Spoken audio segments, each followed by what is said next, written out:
This is We Have a Problem podcast. I'm Charles Hall, and this is Diamond Hall. So grateful to have you here. This podcast was built for leadership conversations, problem solving, life aspects, building for the betterment. If you can take a moment, hit like and subscribe. It helps us to get the word out, to continue to help, to build the page, to build the podcast. And it means a great deal to us. And thank you in advance. To that end, and with your permission, let's begin and let's build.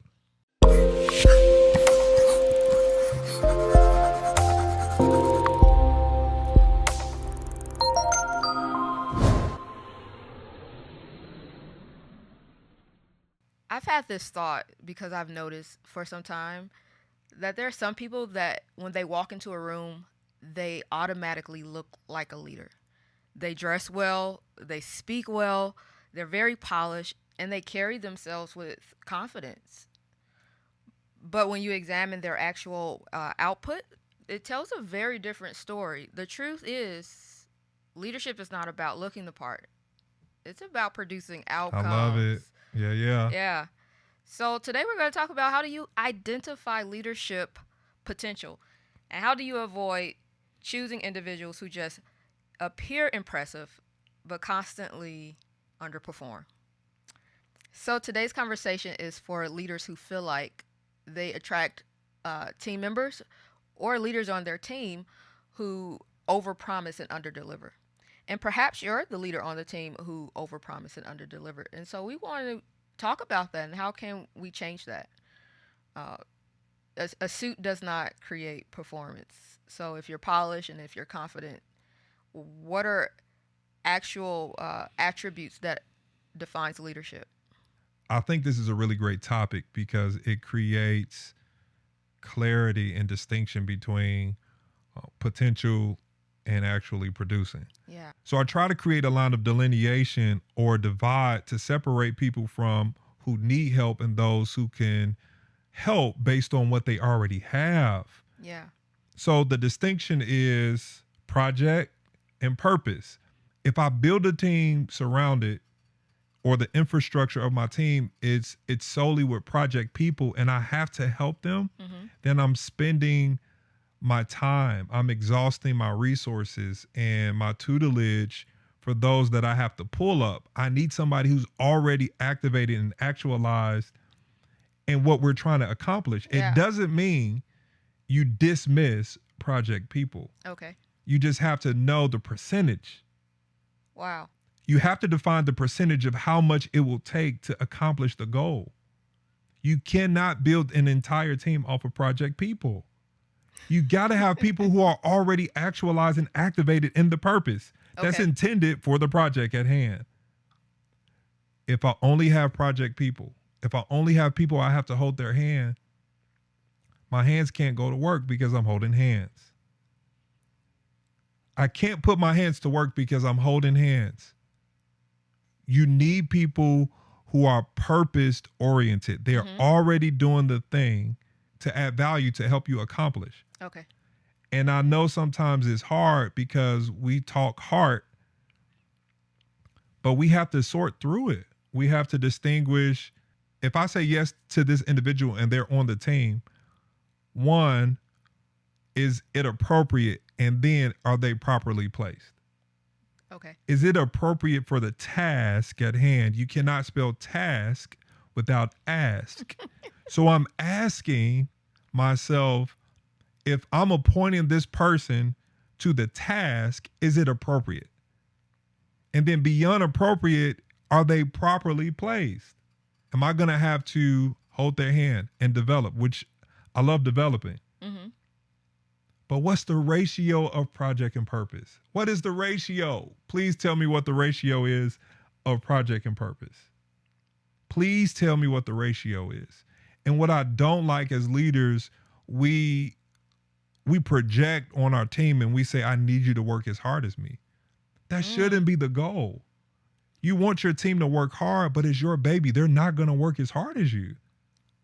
Wow. If they are, or if they do, that's great. But if they don't, you shouldn't set the expectations of your team outworking you. If you find a hard worker, treat them well. Make sure they know that they're different. Okay. Also, as leaders, we try to say we treat everybody the same. You cannot treat everybody the same. There needs to be a distinction of those who actually perform at optimum levels. They have to be treated differently so they know that they're the difference maker. Wow. And if they're not treated differently and everybody gets the same treatment. That's unfair. So understanding that you need purpose people along with project people at the same time is very important.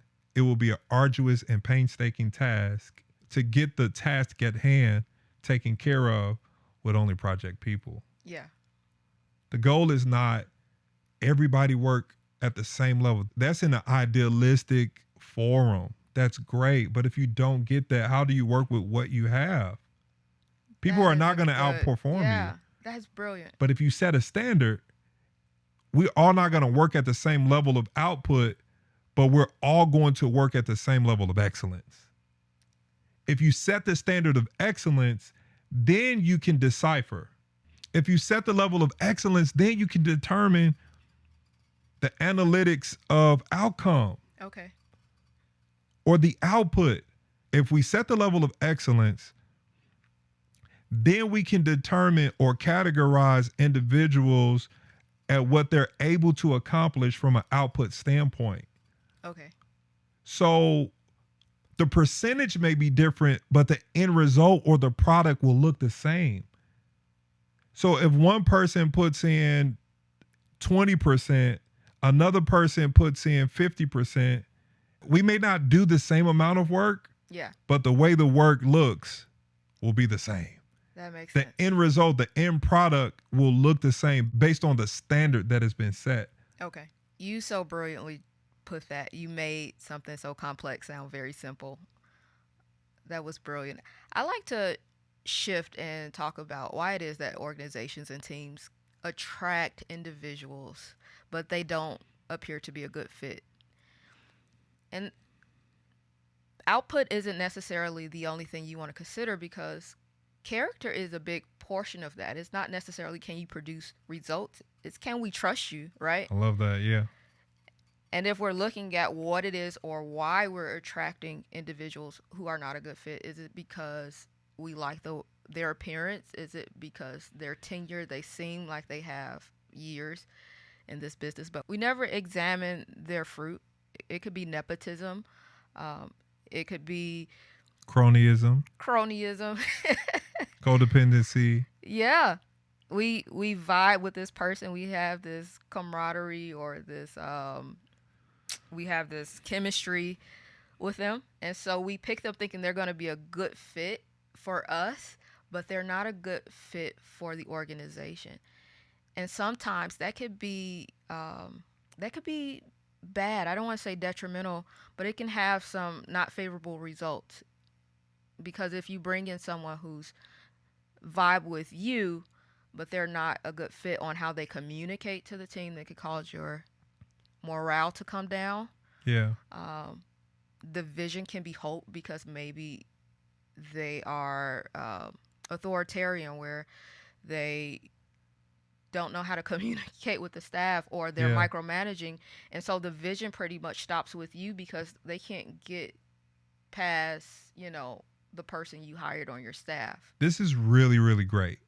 I love this. I see this in variables. Okay. It's layered. This is non-linear. It's so layered. It just depends on the situation or the occurrence of what needs to be sorted through. So what I've seen at times is leaders want community, but it doesn't translate into continuity within the team. Whoa. So if you want community over continuity, then it can become detrimental. It can be, because if I want to just feel good and feel comfortable based on someone in the role, but they can't handle the responsibilities, it will eventually show. Yeah. Greatness is not by mistake. There is no such thing as mistaking greatness. Greatness is not by mistake. Well, you can achieve greatness by mistake. There is no such thing as oops, I'm great. There is no such thing as mistaken greatness. I love that. So if this is why I don't look to people. I look through people. Mm. So as a leader, I see the true depiction, and it can be defined in different ways. The true depiction of leadership for me is not keeping people busy, it's actually making them better. But I have to look through them to understand what their makeup is and what we're trying to get them to while they're getting stuff done. Okay. So if I only look to people to keep them busy, how are they going to become better? Now, if both are there, then great. We're leading. We're actually progressing towards something that gets people out of the state of potential. So if I have my project person and they're in the state of potential, okay, how can I help you process and progress? If you only process what I'm sharing with you over time and you don't progress, that leaves you in the state of potential. If you are appropriately a part of the team and then you're properly placed, now I can set sessions for you to process and progress. So if I'm looking at you, Okay. or if I'm looking to you, that means I expect a certain response. Hey, I need you to get this done. But if I'm looking through you, there's the nuance. That's the difference between insight and information. Information is what we can give people. Insight is how to see through people. The information is like, hey, on paper, your resume tells me this about you. But the insight is, if I can implement you within the team, Okay. can you function in what I'm reading on paper?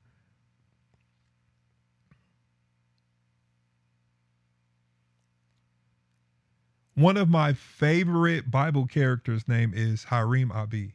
Mm-hmm. This is a brokered relationship between David helping his son to prepare to build the temple. Okay. And if you read the history of Hiram Abi, he had so many skills. Hard things, soft things, stones, wood, fabric. So he was adept to do the hard things and the soft things. But the key notation in his expertise was he can actually work with the team you have. This thing, Wow. it blew me away. It blew me away. That's crazy. So when I'm trying to hire, I'm looking for Hiram.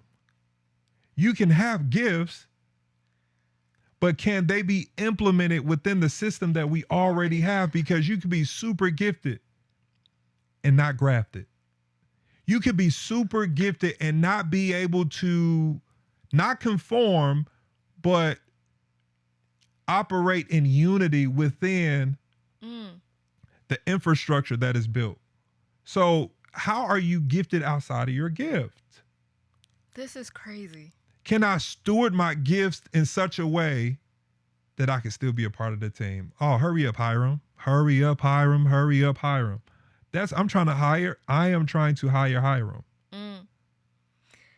You're Someone who can skilled. function within the organization that you already have built. You can be skilled and situated at the same time. I can place you and you have nuance on how to handle people and how to be handled within something that's already built. You can have talents, but are they transferable? And can you still get the task done based on all that you have to offer? This is incredible.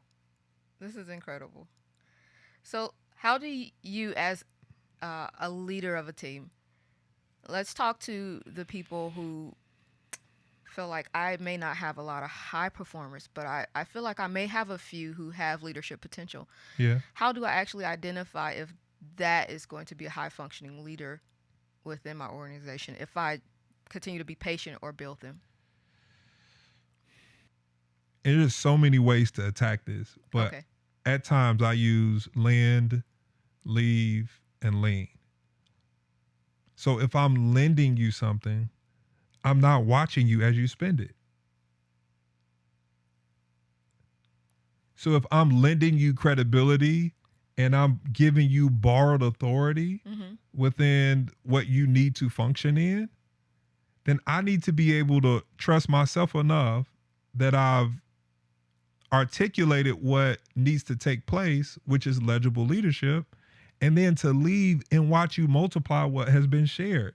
So some of this you don't find out until you land and leave. If you land and hover, now you become a helicopter. You may not get the same level of output based on your presence, depending on the type of presence that you produce when you're around your team. So if I lend you credibility and I lend you autonomy and I lend you authority and I lend you the information, I lend you the information, the insight that you need to accomplish the task, then I trust me enough and I trust you enough to leave. And then in between time, before, in between, and after, I'm teaching you to lean. The higher you go, the more flexible you have to be. Tall buildings move based on being able to embrace the impact. So the higher you go, the more flexible you have to be. Okay.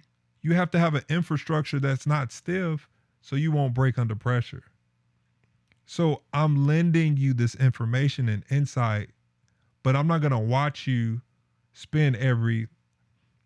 Now I want to track how you spend it, but I'm not watching you every second that you spend it. Because your way of doing it may not look identical to me. It may not look identical to how I would do it, but I want you to be able to express yourself based on your attributes and your makeup and your output. As long as the standard of excellence is in place, I'm okay if you don't operate or you can't function at the pace that I do. You may not be able to produce as much, but we're going to produce the same product.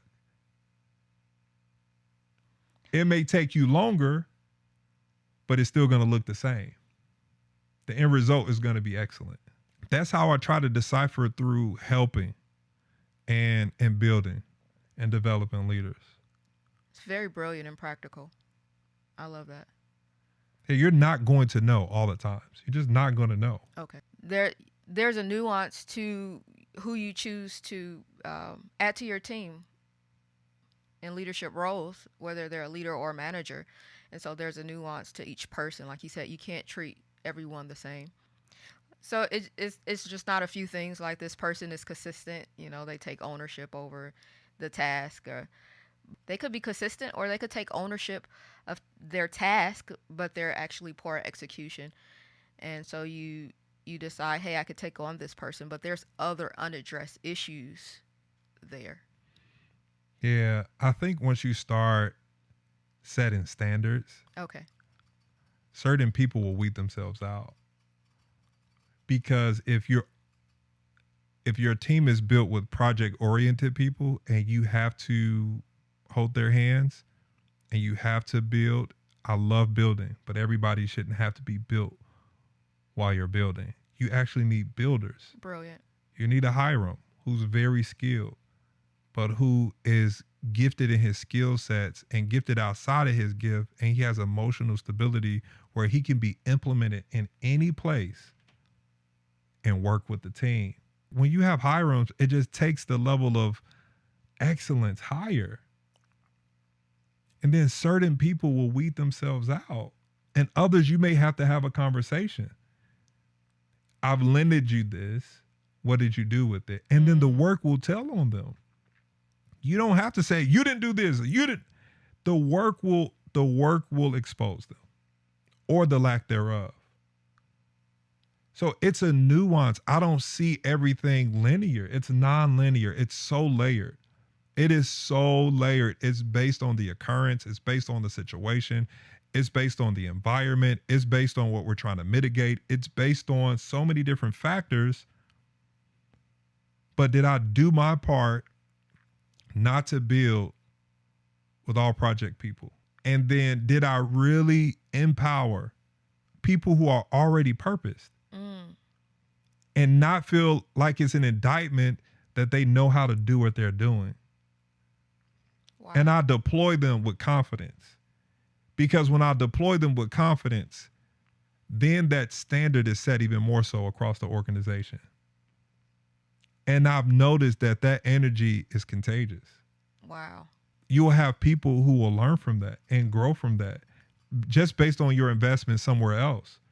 So your return on investment may not be directly from you. It can be from a deposit in someone else within your team who will then translate that into someone else just based on their energy, their output. Mm-hmm.